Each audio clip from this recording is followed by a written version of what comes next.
Bom dia, ouvintes da Rádio Assunção Cearense. Bom dia, internautas do blog do Edson Silva.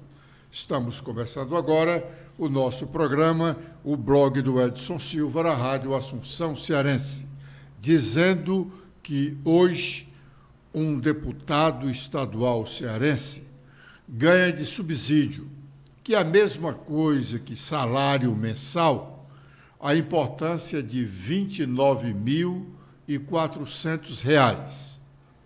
Mas, a partir de abril próximo, eles terão um novo aumento e passarão a ganhar mensalmente R$ 31.200 de subsídio. Para o início do próximo ano, eles já têm garantido mais um aumento e passarão a receber por mês o correspondente a R$ 34.776,46. Esses valores são de salário mensal, mas eles têm outras vantagens, como uma verba para pagar seus assessores, além daqueles assessores que cada um dos gabinetes tem e que já são pagos pela Assembleia. Além da verba para pagamento de assessores, eles têm mais uma verba para gastar com passagens, telefone, alimentação e outras.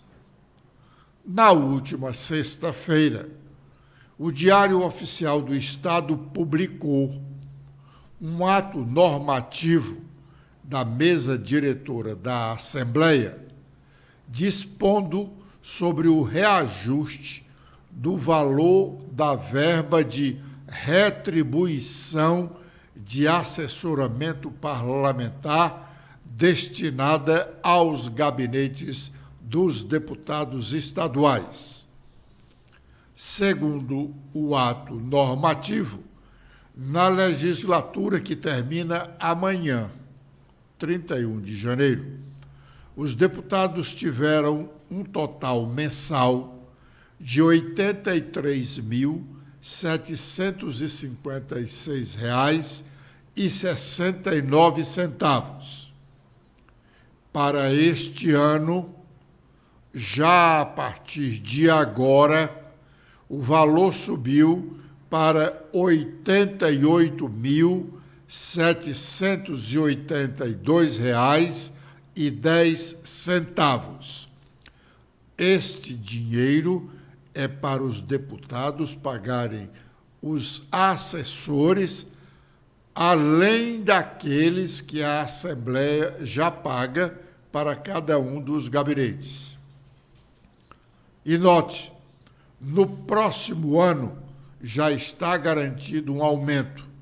A verba para a contratação de assessores será de mensalmente R$ 94.109,02.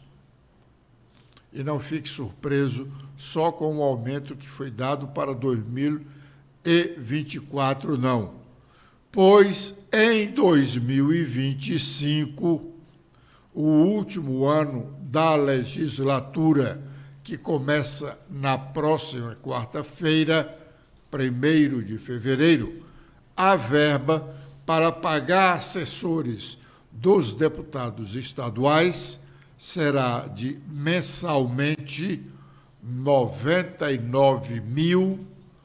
99.877,91. Os deputados podem contratar qualquer pessoa. O ideal era que eles contratassem realmente bons assessores, mas, lamentavelmente, são poucos os que têm bons assessores. A maioria contrata cabos eleitorais ou filhos destes, filhos de cabos eleitorais que muitos sequer comparecem aos respectivos gabinetes, sequer precisam ir buscar o contra-cheque, como acontecia no passado. Hoje, eles vão diretamente à agência bancária onde o dinheiro é depositado. É lamentável. Esse desrespeito com o dinheiro público é a confirmação do desprezo, o menoscabo que a maioria dos deputados tem pelos seus respectivos mandatos. Na quarta-feira, dia 1º de fevereiro, a Assembleia Legislativa inicia a 31ª legislatura com a posse dos 46 deputados estaduais eleitos no início de outubro do ano passado para um mandato de 4 anos que vai até o dia 31 de janeiro de 2027. A maioria dos 46 parlamentares foi reeleita. Tem deles que estão lá na Assembleia há 30 anos. Após a posse de quarta-feira, os deputados elegerão os novos dirigentes do Poder Legislativo Estadual. No Congresso Nacional, também acontece a posse dos 513 deputados federais eleitos em outubro do ano passado, além de 27 senadores. A eleição do novo comando da Câmara dos Deputados será na parte da manhã. Lá, parece que está certo que o atual presidente, Arthur Lira, será reeleito. Na verdade, ele será eleito, pois a legislatura está começando agora. No Senado, onde a realidade é diferente, pois os senadores são eleitos em épocas também diferentes, com um terço, 21, como aconteceu em outubro de 2022, sendo eleitos em um pleito, e os 2/3 restantes da composição sendo eleitos em outro pleito. No caso, em 2026, serão eleitos 2/3, com cada estado e o Distrito Federal elegendo 2 senadores, ou um total de 54. Em 2022, cada estado e o Distrito Federal só elegeu um senador. A eleição dos novos dirigentes do Senado acontecerá na quarta-feira à tarde.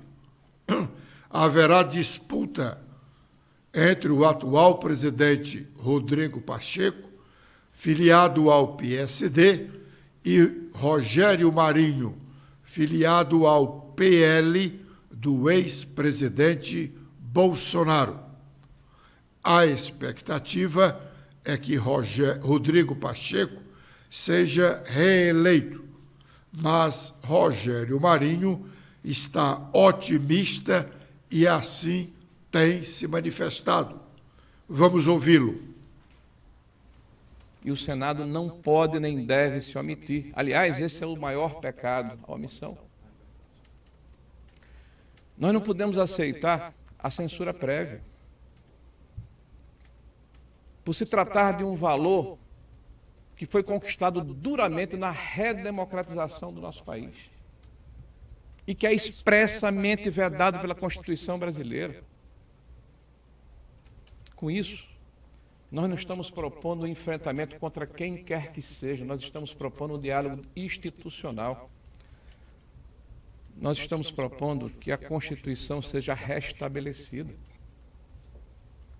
em toda a sua plenitude e que o Estado de Direito não seja retórica, mas seja uma ação efetiva que proteja todos em qualquer espectro ideológico.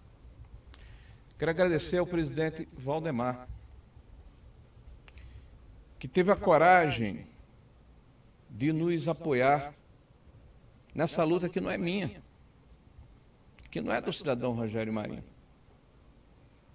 que é uma luta de uma parte expressiva da sociedade brasileira que está incomodada com o que está acontecendo. Todos nós repudiamos a barbárie, a depredação, o excesso. Todos nós repudiamos aqueles que tentam, de alguma forma, constranger as pessoas, ou de forma verbal ou física. Nós respeitamos a lei, nós respeitamos a Constituição, nós defendemos o Estado brasileiro e o Estado de Direito.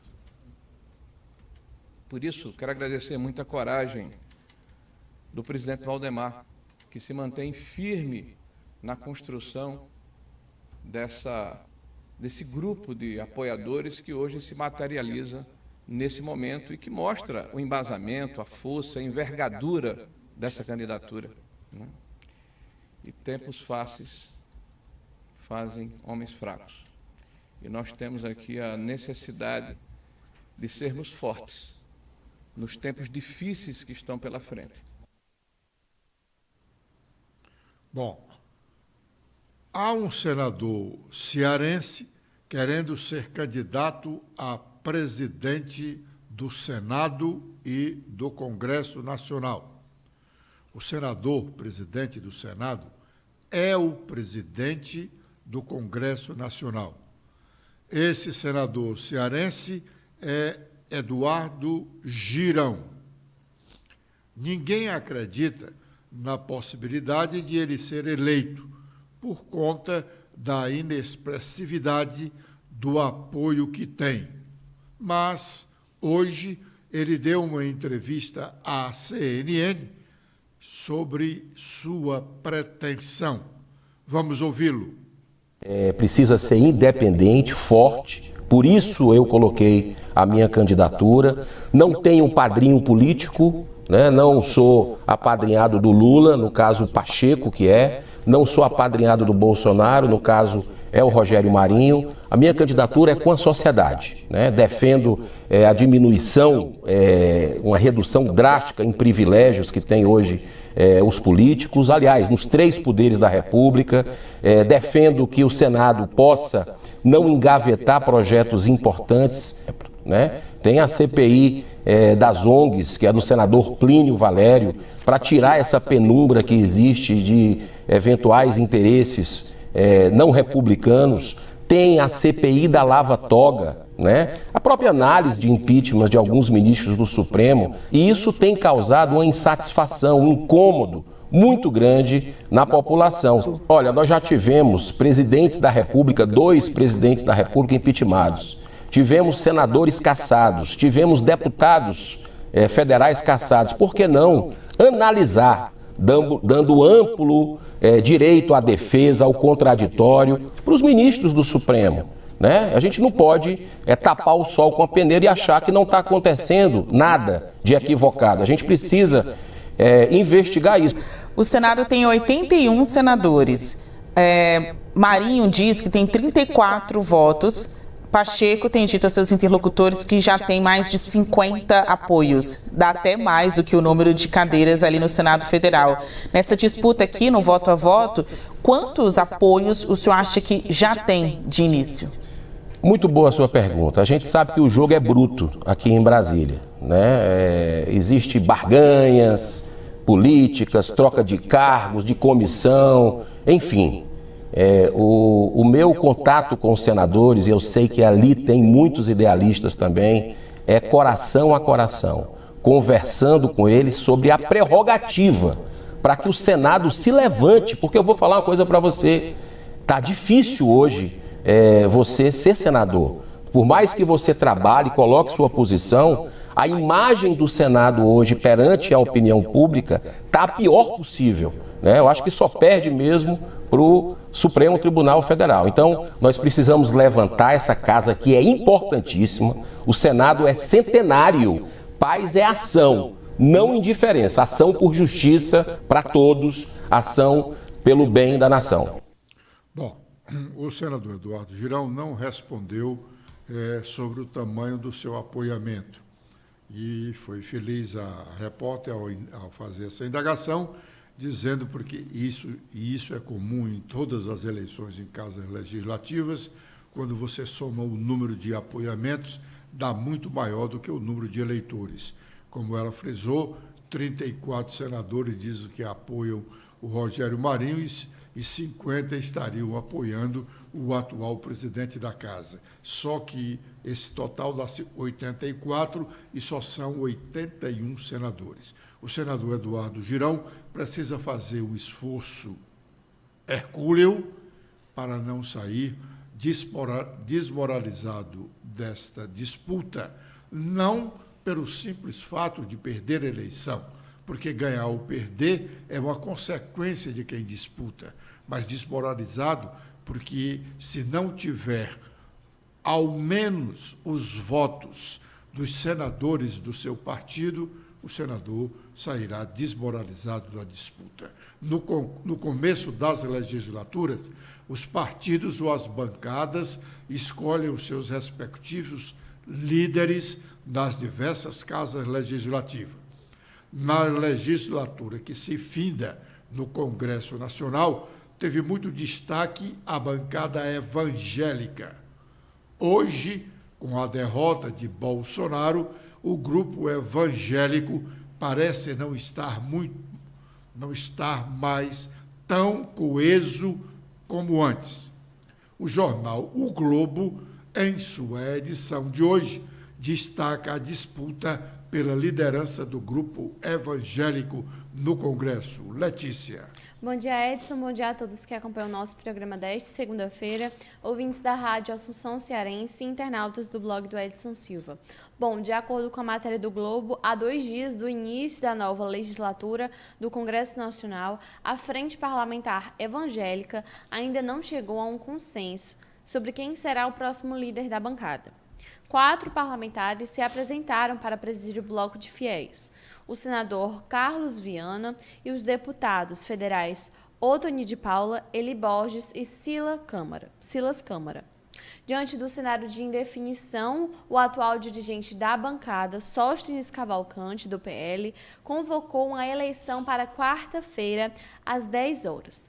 Tradicionalmente, a Frente Parlamentar Evangélica escolhe o líder sem necessidade de votação. Fiz reuniões com todos os interessados e, até o momento, nenhum sinalizou a possibilidade de composição. Não houve entendimento. Ninguém cedeu, disse Sóstenes Cavalcante ao Globo. Fundada em 2003, a Frente Parlamentar Evangélica do Congresso Nacional escolhe a cada 2 anos um parlamentar como líder. Desta vez, rachas políticos se refletem na disputa. Divergências entre a relação com o governo Lula, do PT, e o apoio à reeleição de Arthur Lira, do PP, na Câmara dos Deputados, dividem os candidatos ao posto. O mandato, que se inicia nesta semana, terá uma novidade para a comunidade parlamentar evangélica. Viana, que deseja comandar a bancada de fiéis no Congresso, presidirá uma nova frente voltada apenas para o Senado. Nessa legislatura, a estimativa é que os evangélicos sejam 102 deputados e 13 senadores, o equivalente a 20% na Câmara dos Deputados e 16% no Senado Federal. O Tribunal de Justiça do Estado do Ceará muda de comando amanhã, 31 de janeiro. Sai a desembargadora Nailde Pinheiro e entra o desembargador Abelardo Benevides na presidência daquela corte da Justiça cearense. O censo de 2022 continua sendo questionado e ainda realmente não foi concluído. É a primeira vez nas últimas décadas que se tem notícia de dúvidas sobre os números do censo, um levantamento muito importante para várias atividades brasileiras. Norte para a administração pública em todas as esferas. Especialmente, ele é decisivo para a divisão de recursos da União para estados e municípios, através dos fundos de participação. Hoje, em sua manchete principal, o jornal O Globo, o jornal O Estado de São Paulo, trata do censo. Stephanie. Bom dia, Edson. Bom dia, ouvintes da Rádio Assunção e internautas do blog do Edson Silva. O Estadão destaca que o censo está atrasado e, segundo especialistas, seu resultado pode ser prejudicado. Iniciado em agosto de 2022, o levantamento deveria ter sido concluído em outubro, mas falta muito trabalho. Até agora, os recenseadores contaram 184,3 milhões de brasileiros. Uma prévia indicou que o país tem 207,8 milhões de habitantes. Quanto mais longe da data base, mais fracas são as informações, diz Roberto Olinto, ex-presidente do IBGE. A maior razão para o atraso é a dificuldade de contratar recenseadores. O IBGE culpa o aquecimento do mercado de trabalho, mas há queixas de remuneração baixa. Outro problema é a resistência de famílias ricas em atender pesquisadores. Há uma desconfiança sobre o que o poder público faz, diz o recenseador Wesley Mendonça, que teve de usar a sauna de um prédio em São Paulo para falar com os moradores. O IBGE culpa o governo passado pela não liberação a tempo e suficiente dos recursos para a realização do censo. Agora é o momento de sabermos quais as nossas manchetes, as manchetes do blog do Edson Silva. Letícia. Com as atualizações feitas no nosso blog hoje, temos que, apesar de ser indicado para a gestão de saúde no município de Maracanaú, Capitão Wagner mantém o foco aqui na Prefeitura de Fortaleza. Nos bastidores, nas últimas horas, falou-se na possibilidade de Wagner vir a ser um substituto de Roberto Pessoa na Prefeitura de Maracanaú. Mas, de acordo com o ex-deputado federal, devido aos bons índices da atual gestão, Pessoa deve tentar disputar reeleição. O senador Eduardo Girão, como nós já falamos aqui no nosso programa hoje, oficializa a candidatura à presidência do Senado Federal. A eleição ocorre no dia 1º de fevereiro. O mandato do presidente, que também responde pela presidência do Congresso Nacional, é de 2 anos. Suspensão de posse dos deputados envolvidos nos ataques em Brasília é negada por ministro do Supremo Tribunal Federal. Na decisão, Alexandre de Moraes lembrou que já tramitam no Supremo diversas investigações para apuração da responsabilidade de todas as pessoas envolvidas nos atos criminosos no dia 8 de janeiro, inclusive dos deputados citados na representação do grupo Prerrogativas, Silvia Iaiapã e o cearense André Fernandes. Chanceler alemão chega nesta segunda-feira ao Brasil e se reúne com Lula. Segundo a Embaixada da Alemanha, a viagem de Olaf incluiu também a Argentina e Chile, visando enfatizar a importância da América do Sul para o governo alemão. O Superior Tribunal de Justiça alterou marcos sobre direitos das pessoas transgêneras no Brasil. No STJ, o primeiro passo para que os transgêneros pudessem ter o direito de usar o nome social sem maiores burocracias aconteceu num julgamento em 2009. Na ocasião, a terceira turma do Superior deu provimento ao recurso de uma mulher transgênero que, após uma cirurgia de transgenetização, buscava alterar o gênero e o nome registrados em sua certidão de nascimento. Com os destaques agora dos principais jornais brasileiros, iniciando pelo Estadão, a principal manchete que ministro de Lula usou 5 bilhões de reais do orçamento secreto para beneficiar a própria Fazenda.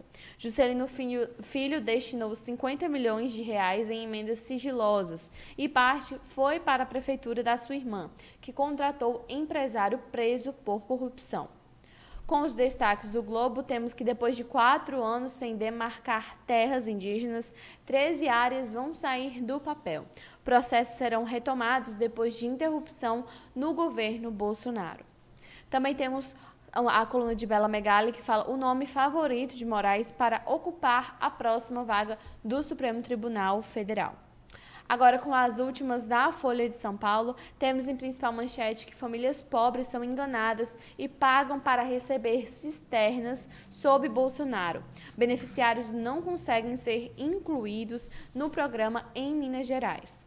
E também temos que o governador de Roraima diz que desnutrição não existe só no estado e defende que indígenas se aculturem. Bom, uma dispensa de licitação da ordem de 19 milhões de reais na prefeitura de Caucaia, o município aqui da região metropolitana de Fortaleza, o segundo maior colégio eleitoral do estado, está conhecida essa dispensa de licitação de 19 milhões para a prestação de serviços no período de 6 meses, o que equivale a pouco mais de 3 milhões por cada mês, por ter sido forçada pela própria administração municipal, está dando o que falar e pode levar o prefeito Vitor Valim às barras da justiça para explicar esta dispensa de licitação de 19 milhões de reais. O gabinete, a propósito, o gabinete do prefeito de Caucaia, Vitor Valim, teve sua energia cortada na semana passada. E o pessoal da Coelce levou, inclusive, a fiação para evitar que a prefeitura fizesse um gato.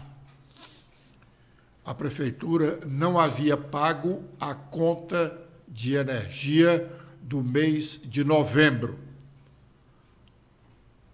Esse fato é lamentável e mostra que o prefeito Vitor Valim precisa abrir os olhos para não deixar a sua administração ficar desmoralizada e ser ridicularizada não só pelos munícipes